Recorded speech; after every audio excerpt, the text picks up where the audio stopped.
Good evening, visitors. Welcome to the Australian War Memorial's last post ceremony.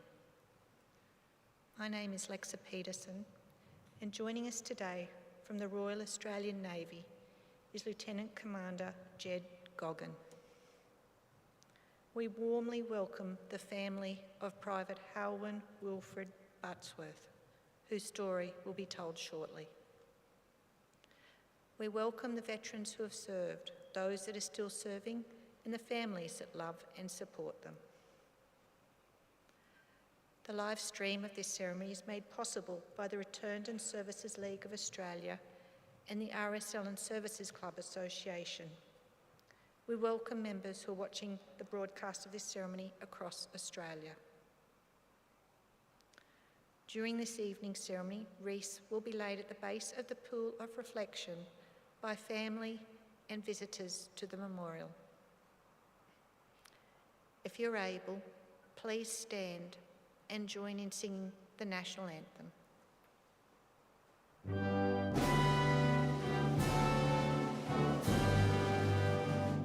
Australians, oh, let us rejoice, for we are one and free. We've golden soil and wealth for toil. Our home is God by sea. Our land abounds in nature's gifts of beauty, rich and rare. In history's page, let every stage advance Australia fair. In joyful strains, then let us sing, advance Australia fair.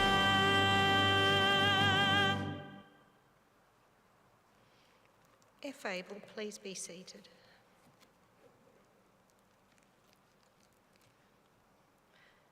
The Australian War Memorial was the vision of Charles Bean, Australia's First World War official historian. Bean landed with the Australian troops on Gallipoli and stayed with them at the front through to the end of the war. The idea of this national memorial and museum came to him at Pozières, France, in the depths of the bloody fighting of 1916.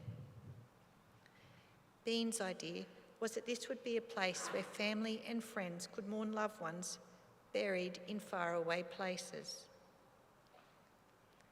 It would also be a place that could help all Australians understand what these men and women had endured and what they had done for us.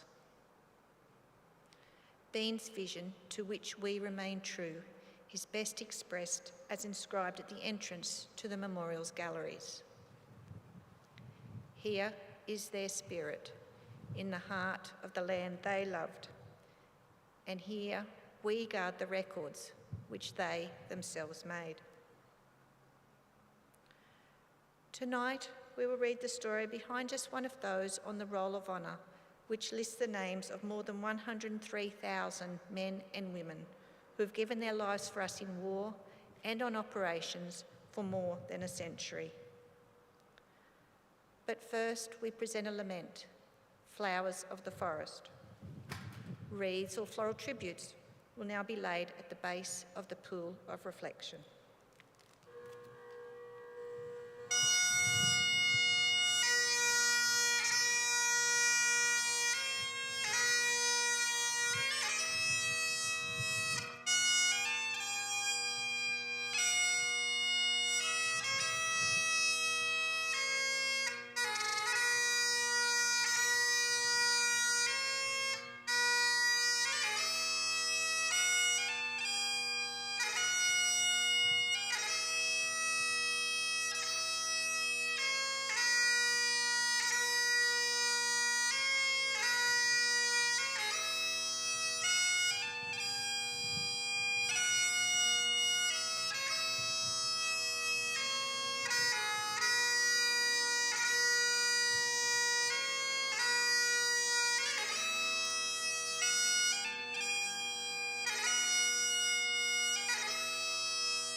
Today we remember and pay tribute to Private Halwyn Wilfred Buttsworth.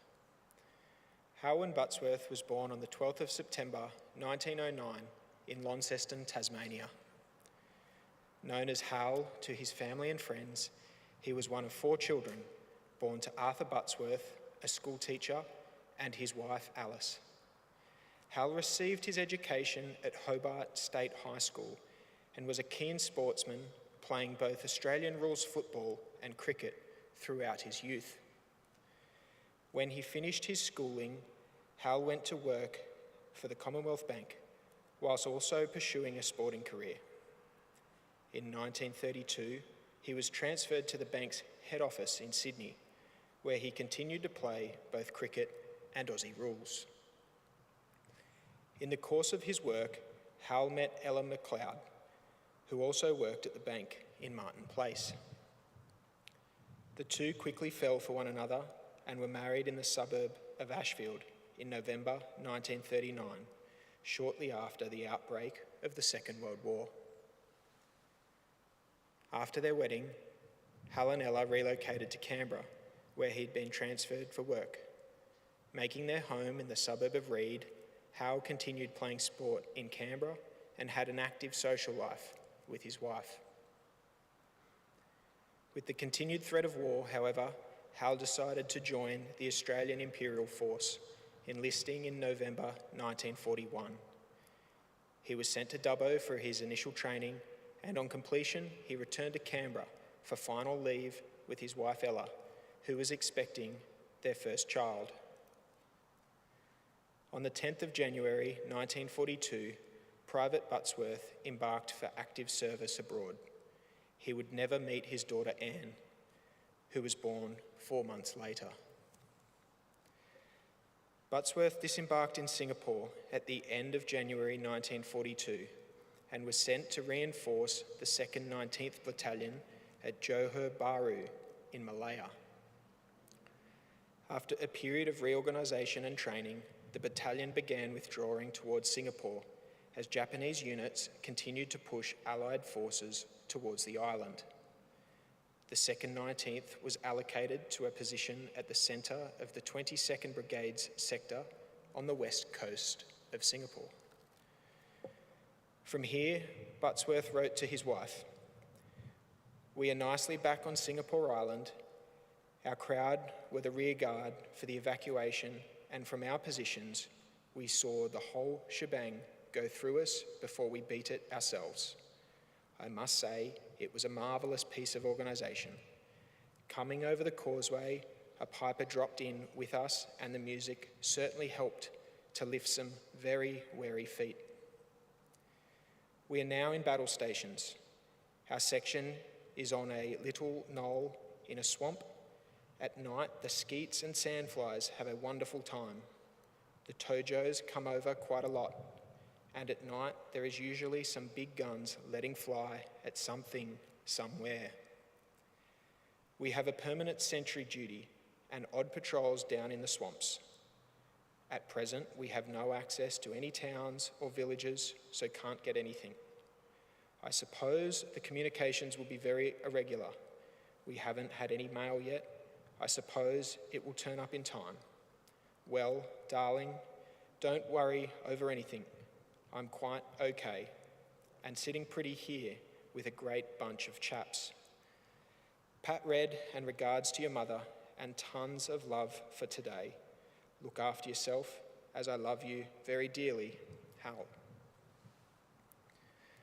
Buttsworth and his comrades were faced with covering a very wide front and had to be thinly dispersed to cover their sector.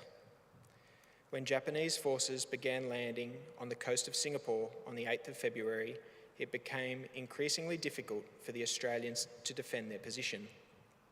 The men of the 2nd 19th fought hard and inflicted many casualties on the enemy, but ultimately were unable to hold them back. Like the rest of the Allied units on the island, they were forced into a desperate fighting withdrawal towards the city centre, which ended in surrender on the 15th of February. As a result, over 130,000 Allied troops became prisoners of war. Among them was Private Hal Buttsworth. Buttsworth and his comrades were initially imprisoned at the Changi prisoner of war camp and were forced to labour at places around Singapore, particularly on the wharves. But soon the Japanese began allocating prisoners to work parties outside of Changi. In March 1943, Buttsworth and 2,242 other men were sent to Bampong in Thailand, where he and his fellow prisoners were put to work constructing a railway line between Thailand and Burma. Buttsworth and the other prisoners worked in unbearable conditions and were often without adequate access to food and medical supplies. The prisoners were also often subjected to acts of cruelty by their captors. While labouring in Thailand, Buttsworth began to suffer from a tropical ulcer, which was a common condition among prisoners working in the hot and humid climate. As a result, he was sent to a prisoner of war hospital at Tarzell camp and spent 3 months there under appalling and overcrowded conditions. In June 1944, Buttsworth was returned to Singapore. Deemed fit enough to continue labouring, he was drafted into another working party. He embarked on the junk ship Rashin Maru on the 1st of July and began the long trip to Japan. Conditions on board were so awful that the Rashin Maru and others like it became known as hell ships. Buttsworth's journey to Japan lasted a grueling 70 days, during which time he and more than 1,250 other men lived in extremely crowded conditions while under the constant threat of attack from Allied submarines in the region. The men disembarked in Japan on the 1st of September 1944, and Buttsworth was sent to Fukuoka Camp No. 2, located on the island of Koyagi-shima, 5 miles off the coast of Nagasaki. There, Buttsworth and his fellow prisoners were put to work building ships at the Kawinama shipyards. After several years of working under harsh tropical conditions, the colder climate in Japan took a harsh toll on the health of many prisoners. They included Hal Buttsworth, who eventually developed pneumonia. His health rapidly declined, and although he was sent to hospital, little could be done for him. He succumbed to illness on the 18th of December 1944. After the war's end, Buttsworth's wife Ella received several letters from his former comrades who never forgot him. One of those men, George Holder, wrote, "I wish to say how very sorry I am for you, because Hal was a very fine chap, and I know how much he worshipped you and how much he was looking forward to seeing the baby, that, if I remember rightly, he had not set eyes on. He was forever talking about you and his child and what he was going to do for your comfort. Although this letter doesn't read the best to me, I only hope that it does tell you something that you may have wanted to know. Cheerio, Mrs. Buttsworth, and may God bless you and help you to live happily through the rest of the years in this wicked world." Stricken by grief, Ella Buttsworth never remarried. She remained in her home she had shared with Hal for the rest of her life until her death in 1975. Private Buttsworth's ashes were recovered from Nagasaki in 1946 and were reinterred at the Yokohama War Cemetery in Japan. Private Hal Buttsworth was 35 years old. His name is listed on the Roll of Honour on my left, amongst almost 40,000 Australians who died while serving in the Second World War. His photograph is displayed today by the Pool of Reflection. This is but one of the many stories of service and sacrifice told here at the Australian War Memorial. We now remember Private Halwyn Wilfred Buttsworth, who gave his life for us, for our freedoms, and in the hope of a better world.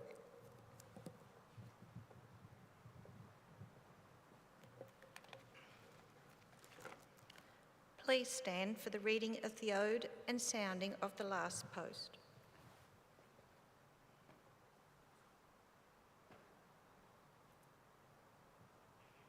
They shall grow not old, as we that are left grow old.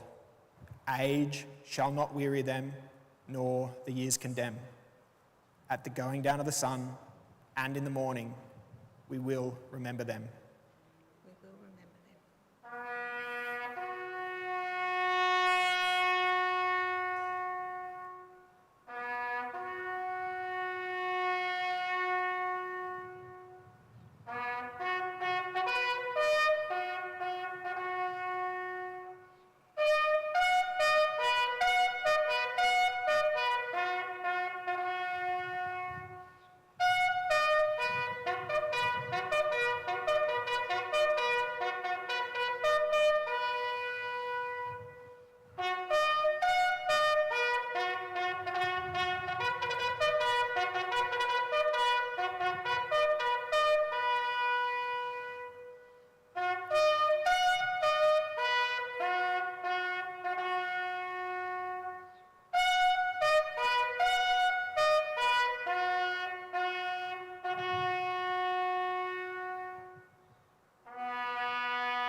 Lest we forget. Lest we forget.